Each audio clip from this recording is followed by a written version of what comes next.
एतजाज़ साहब, नवाज शरीफ ने कराची वाक़े की जो इंक्वायरी रिपोर्ट आई है, बिलावल भुट्टो ने उसको सराहा है, पीडीएम की दूसरी जमातें उसको अप्रिशिएट कर रही हैं, लेकिन नवाज शरीफ उसको रिजेक्ट कर रहे हैं। लेकिन पैरेलल आप देखें, मुस्लिम लीग नून के दूसरे रहनुमा कह रहे हैं कि भाई रिपोर्ट को आप पब्लिक करें।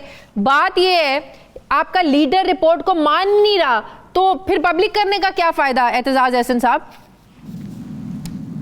हाँ, ये तो एक मखमसा सा है, सवालिया निशान ज़रूर है इस पे कि जिस रिपोर्ट को आपने देखा नहीं उसको आप रिजेक्ट कर रहे हैं।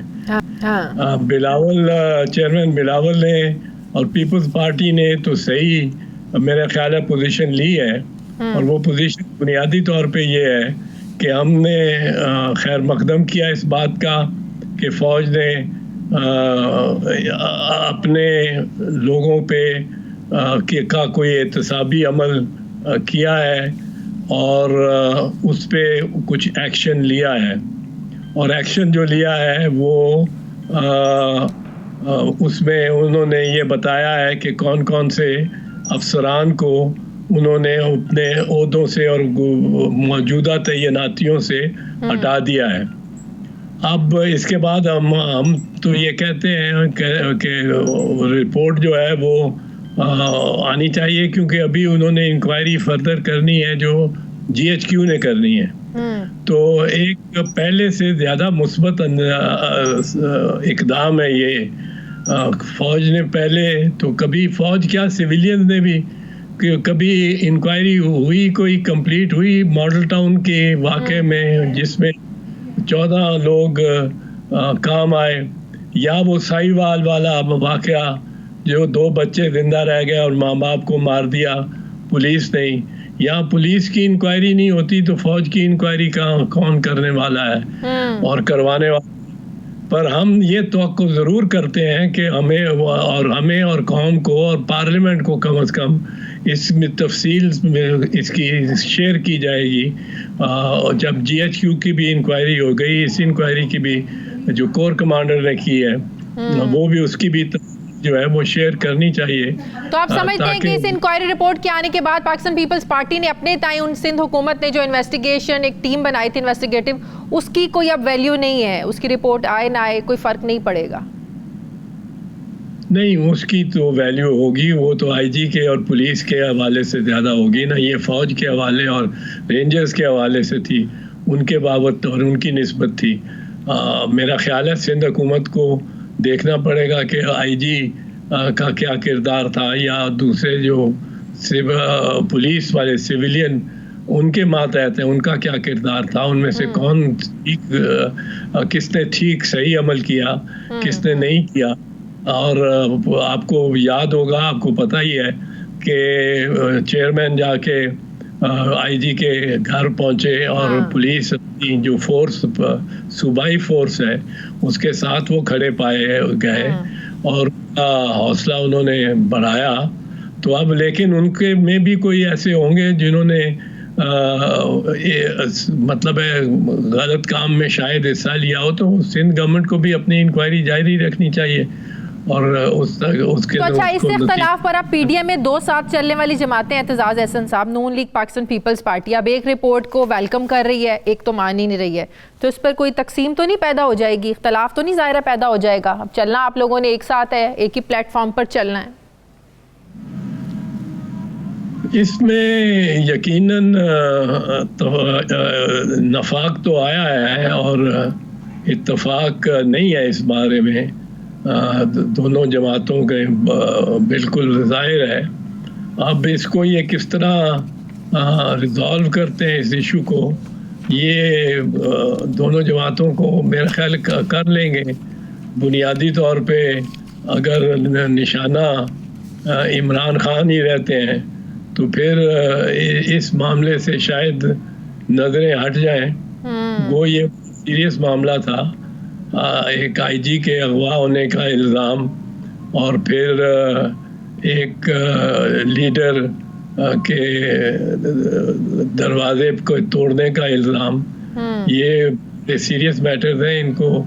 चॉइस ऑफ पीडीएम का निशाना कौन है? इमरान खान या एस्टेब्लिशमेंट, फौज इस्टेब्लिशमेंट ये इदारे, क्योंकि अब तो नया मिसाक ही इसलिए बनने जा रहा है, अभी तजावीज़ आनी है, भाई नाम लेना है, नहीं नाम लेना है, या सिर्फ इदारे को टारगेट करना है, नाम लेकर टारगेट नहीं करना है, समझ में नहीं आ रही है पीडीएम का टारगेट क्या है।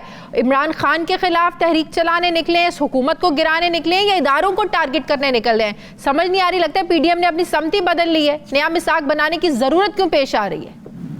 देखिए, जहाँ तक पीपल्स पार्टी का ताल्लुक है, हमारा तो बड़ा कंसिस्टेंट और 30-40 साल से तसलसल के साथ एक मौक़िफ़ रहा है, और वो ये मौक़िफ़ रहा है। देखिए, हमने जब इस्टेब्लिशमेंट की नुमाइंदगी ज़िया-उल हक़ कर रहा था और उसने शहीद जुल्फ़िकार अली भुट्टो को फांसी भी लगाया, हमारे वर्कर्स को कोड़े भी मारे, जेलें दिखाई, बुरे हाल किए, और मियाँ साहब उनके साथ थे उस वक्त, और जब ये चीफ मिनिस्टर भी थे और ज़िया-उल हक़ सदर और मार्शल लॉ का एडमिनिस्ट्रेटर था, तो उस दौर में भी हम इस्टेब्लिशमेंट की बात करते थे। जब इस्टेब्लिशमेंट की नुमाइंदगी फिर करनी शुरू कर दी मिर्ज़ा असलम बेग ने, मिर्ज़ा असलम बेग ने हमारे खिलाफ IGI बनवाई, जो अमीर गुल साहब ने जिसका एतराफ़ किया।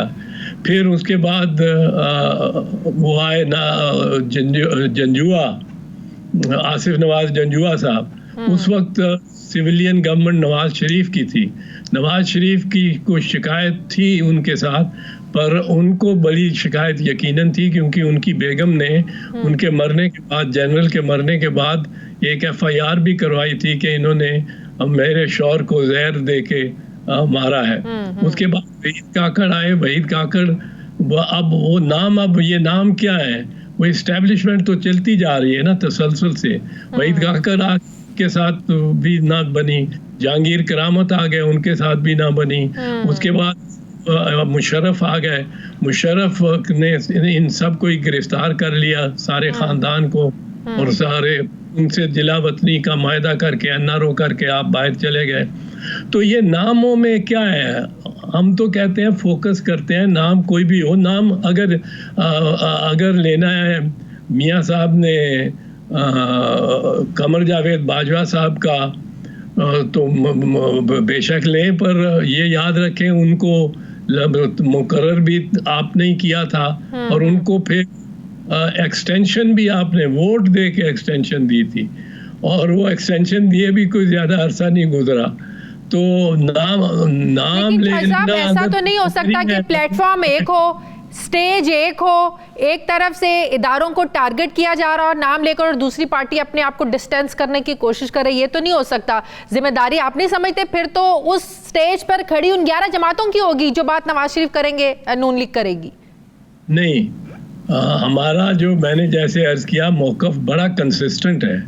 हमारे खिलाफ जब general Mirza Aslam Beg chief of army staff थे, हमारी पहली गवर्नमेंट थी, और हमारे खिलाफ उन्होंने इक़दामात किए जिनका इतराफ़ किया गया बाद में, और बड़ा हमने तो कोशिश की कि फ़ौज को साथ रखें उस गवर्नमेंट में पर्टिकुलरली, लेकिन वो अब पर वो एक इस्टेब्लिशमेंट है ना, एक सोच है जिसमें ये शख्सियात आती जाती हैं, ढलती जाती हैं, चलती जाती हैं। शख्सियत अशफाक परवेज़ कियानी हो, या राहिल शरीफ हो, या कमर दया बाजवा हो, ये एक तसलसल है हमारे नज़दीक। इसलिए हम नाम लेने की इतनी अहमियत नहीं समझते। नाम लेने से महसूस होता है कि अगर इनकी जगह कोई और बैठ के ये किरदार करना शुरू कर दे तो वो मुनासिब होगा, या वो ताबेदारी शुरू कर दे शरीफ खानदान की, वो मुनासिब होगा। तो फिर नए मिसाल में क्या तय होना है? पीपल्स पार्टी की क्या तजावीज़ है? मैं इससे अभी तक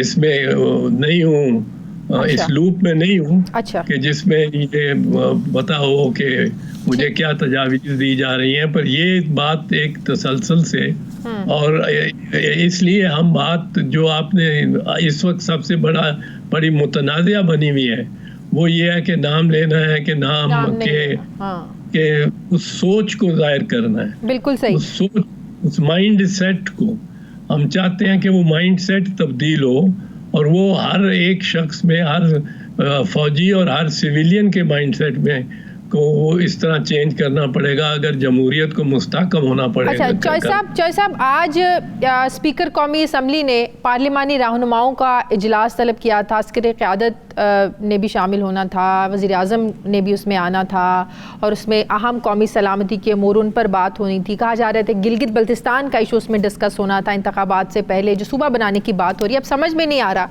एक तरफ तमाम सियासी जमातें गिलगित बल्तिस्तान में खड़े होकर नारे लगा रही हैं कि हम सूबा बनाएंगे, हर कोई अपने तय क्रेडिट लेने की कोशिश कर रहा है, लेकिन आज अपोजिशन ने इनकार ही कर दिया, जिसकी वजह से स्पीकर कौमी असम्बली को इजलास ही मुलतवी करना पड़ा। तो ये क्या दौरा में आ रहा है? एक तरफ आप सूबा बनाने की बात करते हैं, लेकिन उसी सूबे से मुतल्लिक जब डिस्कशन के लिए आप लोगों को बुलाया जाता है तो आप इनकार कर देते हैं, ये कह के कि स्पीकर कौमी असम्बली का रवैया ठीक नहीं है। नहीं, स्पीकर कौमी असम्बली का रवैया में भी कोई खामी होगी, यकीनन ये मुझे नहीं मालूम वैसे, पर ये जो मामला है पार्लियामेंट के फोरम पे या पार्लियामेंट में आके अस्करी क़यादत अगर अपने आप को एक्सप्लेन करना चाहती है या अपना मौक़िफ़, और ख़ास कर ये कि वो पार्लियामेंट आके, पिछली दफ़ा तनकीद बड़ी हुई थी कि जी ये लोग सियासतदान क्यों गए अस्करी क़यादत के बुलाने पे, उनके तरफ क्यों गए। अब वो अगर गए थे तो मेरे ख्याल में तो इस मीटिंग को हो जाना चाहिए था, ब्रीफिंग होनी चाहिए यही के दरमियान इसी तरह ही, और हमें सिविलियंस को भी, जिसमें मैं चाहे शामिल हूँ या ना हूँ, पर सिविलियन क़यादत को भी आजकल जो हिंदुस्तान का मसला है, आर्टिकल 370 का मसला है, और उस पे हम 2 साल पहले सुप्रीम कोर्ट का एक वर्डिक्ट भी आया है जो मैं कोई इतना दुरुस्त नहीं समझता, पर पाकिस्तान की आला तरीन अदालत का फैसला है गिलगित बल्तिस्तान के इंतज़ाम पे, सही, और किस कदर उसको बदला जा सकता है, किस कदर नहीं बदला जा सकता। तो इस पे एक कंसेंसस तो होना चाहिए इदारों के दरमियान।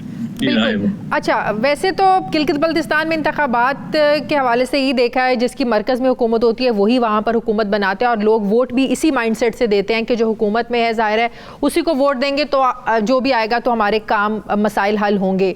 पीपल्स पार्टी को आप इन इंतखाबात में कहाँ रेट कर रहे हैं गिलगित बल्तिस्तान में? मेरे ख्याल में चेयरमैन बिलावल ने बड़ी मेहनत की है और बड़े अच्छे उनके क्राउड मिले हैं उनको, और उन्होंने, मेरा ख्याल है वहाँ जो इस किस्म की ज़बान इस्तेमाल होती रही है उसमें से शाइस्ता ज़बान जो इस्तेमाल करके, लेकिन अपनी तकरीरों को सख्त रख के अपना ये जो मौक़िफ़ है वो पेश किया है, वो चेयरमैन बिलावल ने किया है, और मेरे ख्याल है पीपल्स पार्टी के सबसे ज़्यादा चांसेस हैं इस मामले में, इस इलेक्शन में। पर एक चीज मैं कहता जाऊं आपकी तरफ सराहना तौर पे, जी। मुझे बड़ी खुशी हुई इस बात पे कि जहां बड़ी हीटेड डिबेटें और आपको उठा के निकाल देंगे, वो मरियम बीबी कहती हैं उठा के निकाल दो ये हमें किसी भी, कोई भी वजीर आज़म हो, खुद नवाज शरीफ हो, हम इनके साथ खड़े हो गए थे जब इमरान खान इनको उठा के निकालना चाहते थे, वो कर सके ना कर सके अलग बात है।